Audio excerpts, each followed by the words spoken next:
It was so exciting for those of us in Kansas City who are the Jayhawk faithful when they brought home a national championship this year. And we all saw that moment after the game when Bill walked into the locker room and the water bottles started spraying everywhere. And I wanted to capture that moment and really make it feel like the Heart was sitting in the locker room at that moment and had just gotten sprayed with, all of that excitement as if those water bottles were full of ink. So I worked in a lot of big, colorful splatters of ink and paint into this piece. When you look at it, I want it to feel like a party.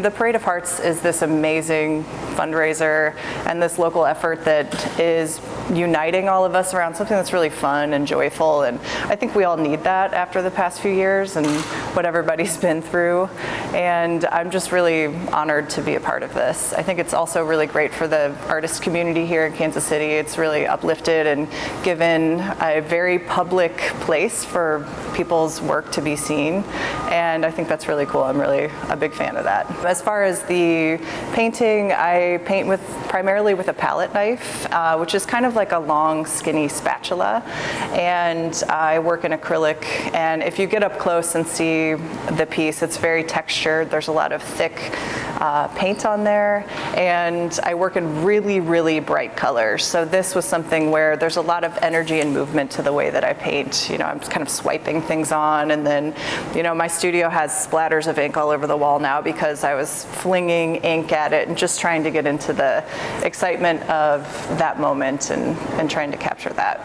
And I also incorporated the quote from Bill Self Sr. that was used a bit throughout this season, which was, "Don't worry about the mules, just load the wagon." I thought that was a really beautiful tribute to his father, who he lost this year, and also just became kind of not like a rallying cry, but just something that the team and all the fans really banded together behind this year. So that's also on the base of the Heart. The other side of the Heart features the 1941 Jayhawk, which is sometimes called the Warhawk or the Fighting Jayhawk. And that specific Jayhawk is one of the favorites of the alumni. It's a little meaner than the current one. And so that piece, just like the front, has that really energetic movement in the paint and is really bright and colorful and has some of those splatters of ink as well.